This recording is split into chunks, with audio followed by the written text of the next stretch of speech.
легендарні ласощі. Значить, це буде баклава. О, Да, це мій один баклава, молодий чоловік. Пахлава знаю, баклава не знаю. Загалом баклава і пахлава це одне й те саме. Але в декількох пострадянських країнах залишилась ще пахлава, тому раджу переходити на баклаву. для мене це просто, от ми зараз бачимо, як це виглядає, все, як це може все виглядати. І для мене, наприклад, коли там раніше ти в турецькому готелі відпочиваєш, та ну ти сиш перед цією, ну це ж неможливо. вибрати. Ну, це неможливо. Як там можна щось вибрати? Нам знадобиться всього 3 інгредієнти: це тісто філа, Так. горіхи Угу.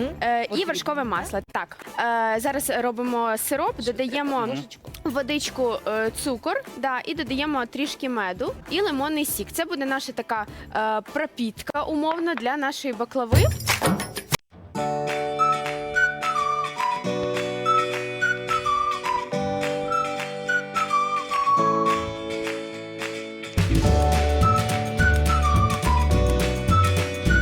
Заздрить мені? Ану, ану, ану. Обожаю. Обожаю.